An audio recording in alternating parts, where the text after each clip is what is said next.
This week on Dark Corners, when scientists dream. Beakers everywhere.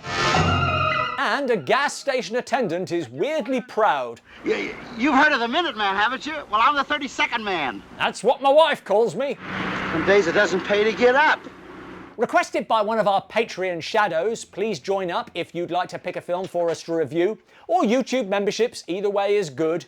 We're looking at Hand of Death, which opens with one of the wonders of nature. When a postal worker has walked his final route, he finds his way, no one knows how, to the fabled mailman's graveyard.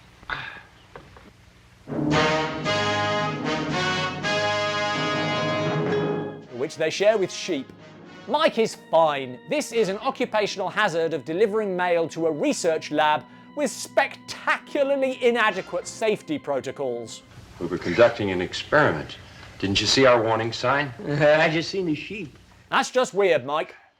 Alex, played by serial B-movie star John Agar, and his assistant Carlos have been out in their desert lab for months, developing something. And his obsession is starting to worry his girlfriend and his old mentor back home. He never seemed to be that terribly interested in cactus derivatives before. Winning the Dark Corners Airplane Award for Jim never takes an interest in cactus derivatives at home. Maybe I just don't want to admit that I can't compete with a cactus plant. A girl knows when she's beaten. But Carol has a second suitor. Well, I woo her ardently, Doc. Every time Alex is out of town. I'm classy that way. But Alex is now coming home with big news. This is the first time I ever heard Alex Marsh actually sound excited about something. Worrying? And it obviously isn't me. Damn sexy cactuses. Tom is the classic B-movie other guy. You know, Carol, anybody who can cook like you deserves the best. Me. There's always a love triangle, although Tom is willing to compromise. Well, personally, I like it just like it is. A nice, cozy threesome. I can't say fairer than that. Alex arrives and describes the gas he has invented. Then you have a nerve gas that first paralyzes the enemy army, even the entire population. And upon recovery from the paralysis, the victims remain in a hypnotic state for days. Might want to put a call through to Geneva on that one. So you eliminate all resistance while the occupation of enemy territory is being completed. Not really sounding like a defensive weapon, more like this is how we conquer the world. There's a couple of things that worry me. Something's bothering me about your plan to take over other countries. It's somehow immoral. I just can't put my finger on how. Although I do love that he's testing a hypnotic drug on sheep, an animal famous for its independence of thought. So how does this work? I experimented at one point with a refinement of hydrocyanic acid and pentothal sodium with various catalysts. I'd like to get our science advisor's take on that. Dad?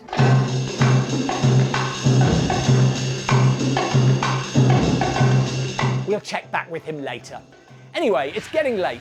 I'm sure my presence is no longer required here. I know Tom's got plans. Night. Make it early? Tag me in when you get tired, big man. The following day, it's back to the lab for Alex, working with the same stringent precautions. Shouldn't you be wearing a mask? It's fine. How's that? Well, I probably absorbed so much of my body in small doses over the past several weeks that I have a certain immunity. If I was going to die, I'd have died already. But he's another recipient of the Dark Corner's Frank Spencer Award. And when Carlos arrives the next day... I'll get them out. No, don't touch it. What, Mr.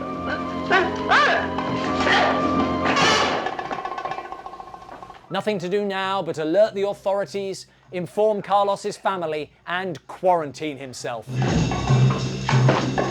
By which I, of course, mean flee the scene and burn the evidence.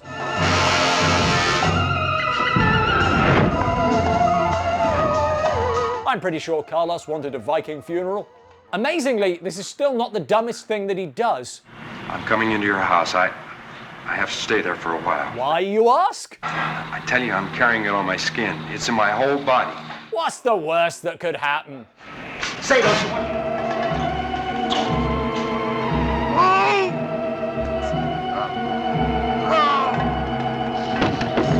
price of gas really is disgraceful. He goes to the home of Dr. Ramsey, where Carol also lives. Is Carol home yet?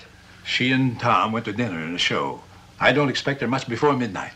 Okay, I've got bigger problems right now, but we are circling back to that. Really feels like he's just putting his loved ones in danger. The first thing we must do, Alex, is to notify the authorities and get you to a hospital. No! Now, in fairness, this has affected his mind. If you don't do as I say, so help me God, I'll kill whoever comes after me. But it's the behaviour of everyone around him. He must be out of his mind. He is. And yet they keep doing as he asks. And I don't want Tom to find out anything about this. He'll be all over Carol. That's the only part of his reaction I buy, and it's the one thing they disobey him on. We just can't call the police and have them shot like an animal. But if we did, how long before you started dating again? A week? An hour? What's Alex's long-term plan? Nobody's gonna lock me up like an animal. I'm gonna stay right here in this room until you cure me. Okay. I'm not a medical doctor. I'm a massage therapist. And now, the inevitable side effect of a gas that paralyzes and makes you susceptible to hypnotic suggestion.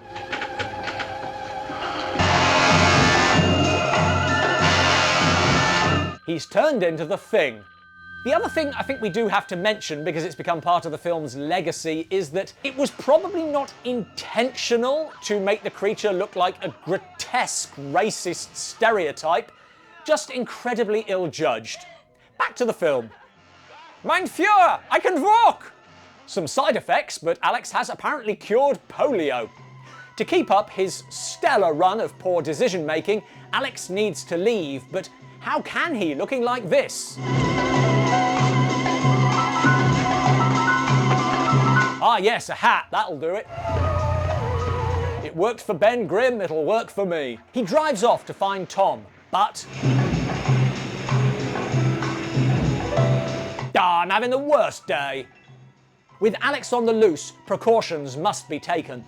Carol, I don't think you ought to stay here tonight. I'll rent us a motel room. Why don't I stay here tonight? You go up to my place at the beach. That's right, I have a place at the beach. Does Alex? But that's where the creature is heading. Butch Patrick there, who played the kid in The Munsters. I forget his name. Baby! That's it. Alex reaches the house and Carol hides. I won't close the curtain. That wouldn't be playing fair. It's clobbering time! Where can she be?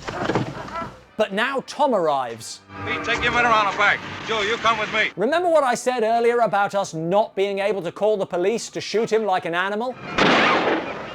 Turns out we can.